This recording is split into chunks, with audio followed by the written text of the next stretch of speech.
Love thy enemies. Perhaps no sentence spoken by Jesus has been quoted more and understood less. Most people hear those words and immediately assume Jesus was teaching us to become passive, to tolerate abuse, to ignore injustice, to become weak. But what if that's not what he meant at all? What if love thy enemy is one of the deepest psychological and spiritual teachings ever spoken? Because maybe your enemy isn't standing in your way. Maybe your enemy is revealing your way. Think about your own life. Who has opposed you? Who underestimated you? Who criticized you? Who betrayed you? Who doubted you? Now, imagine something almost impossible. Imagine those people were never obstacles. Imagine they were invitations. Because throughout history, nearly every great awakening began with opposition. Moses had Pharaoh. David had Goliath. Joseph had his brothers. Jesus had Judas. Horus had Set. Without opposition, none of those stories become transformational. Perhaps your life is no different. Perhaps your enemy arrived not to stop your destiny, but to awaken it. Look closely at every transformational story ever told. There is always an adversary, not because life is cruel, but because consciousness grows through resistance. A seed never becomes a tree without pushing through darkness. Gold never shines without entering fire. Heroes never emerge without opposition. Ancient Egypt understood this better than most civilizations. Set wasn't merely the villain. He represented chaos, disruption, the force that prevented stagnation. Without Set, Horus never becomes king. Likewise, without Pharaoh, Moses never becomes the liberator. Without Goliath, David never becomes Israel's greatest king. Without Judas, there is no crucifixion. Without the crucifixion, there is no resurrection. Notice the pattern. Transformation always follows confrontation. Perhaps your greatest enemy wasn't sent to destroy your story. Perhaps they were written into it. So why would Jesus say, love your enemies? Not because your enemies deserve approval. Not because betrayal isn't painful. Not because injustice should be ignored. But because hatred creates invisible chains. Every person you hate continues living inside your nervous system. They occupy your thoughts, your emotions, your energy. They continue shaping your life long after they've left. Love, in this context, becomes something entirely different. Love is release. Love is freedom. Love is refusing to allow another person's unconsciousness to determine your future. Ancient philosophy teaches something remarkable. Whatever controls your emotional state controls you. The enemy's greatest victory isn't betrayal. It's convincing you to remain emotionally imprisoned by what they did. Jesus understood something psychology would rediscover thousands of years later. Freedom begins the moment resentment ends, not because they changed, because you did. Swiss psychologist Carl Jung forever changed our understanding of the human mind. Most people are familiar with his idea of the shadow, the parts of ourselves we reject, hide, or deny. But fewer people are familiar with another idea that Jung hinted at throughout his work, one that modern psychologists now call golden projection. Shadow projection happens when we see our darkness in someone else. Golden projection is far more subtle. It's when we unknowingly place our greatness, our wisdom, our courage, our creativity, our leadership onto another person. Instead of recognizing these qualities within ourselves, we become fascinated by them. Sometimes we idolize them. Sometimes we envy them. Sometimes we attack them. Think about the people you've admired most. What if you weren't simply admiring them? What if your soul was recognizing something it already possessed, but hadn't fully embodied yet? Perhaps admiration is memory. Perhaps inspiration is recognition. Perhaps the reason someone shines so brightly in your life is because they remind you of the light waiting inside your own. Now consider the opposite. Why do certain people provoke such intense criticism? Why do some individuals attract extraordinary resistance simply by being themselves? Because their authenticity becomes a mirror, and mirrors make people uncomfortable, not because they reveal flaws, because they reveal possibilities. The brighter someone's authentic light becomes, the more it exposes the places where others have abandoned their own.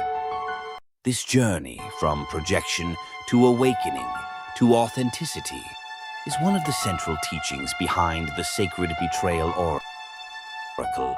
Several cards speak directly to this transformation.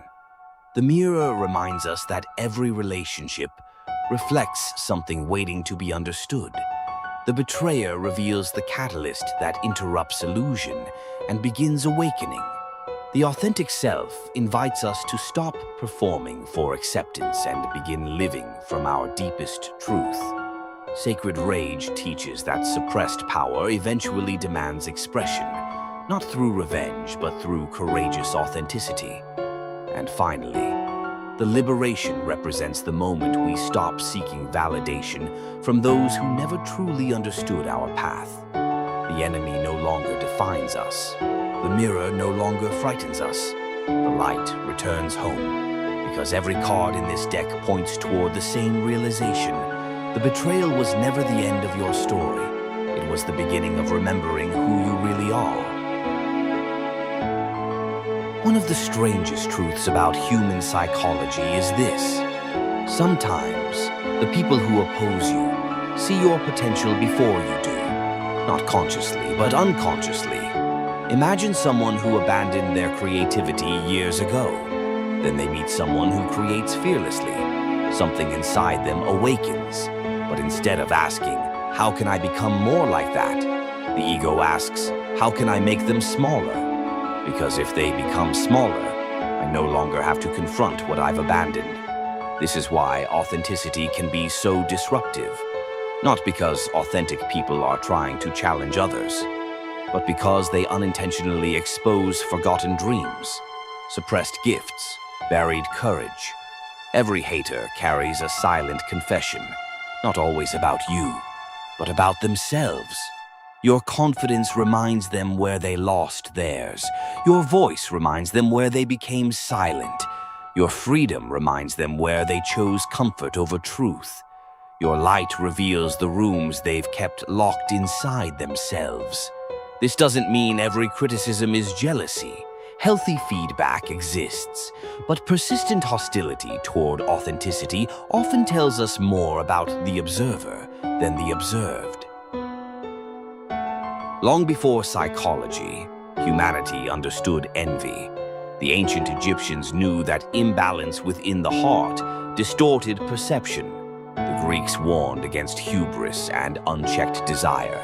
The Hebrew scriptures repeatedly described envy as something that consumed the soul from within. Across cultures, the message remained remarkably consistent.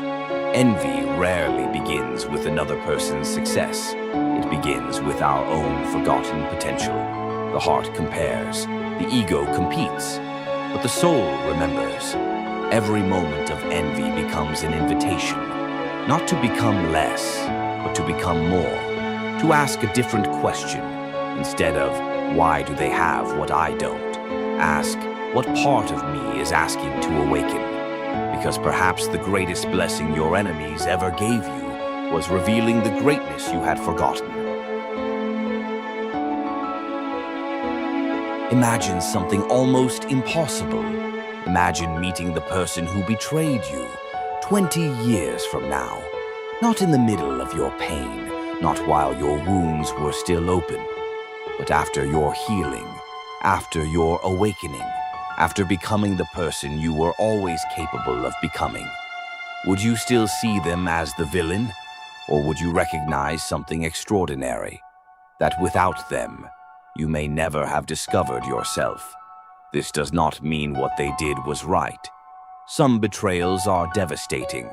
Some wounds take years to heal. Some scars remain for a lifetime. Acknowledging transformation never excuses harm, but awakening invites a different question. Instead of asking, "Why did this happen to me?" ask, "Who did this experience help me become?" Many of history's greatest transformations began with rejection. The artist rejected by the Academy, the scientist ridiculed by peers, the visionary dismissed as impossible, the mystic condemned by religion, the reformer attacked by society. Every one of them eventually reached the same realization. The opposition wasn't stopping them, it was refining them. Perhaps your greatest enemy was never standing between you and your destiny. Perhaps they were standing at its entrance. Perhaps the greatest misunderstanding about Jesus' teaching is believing that loving your enemy means approving of what they did. It doesn't.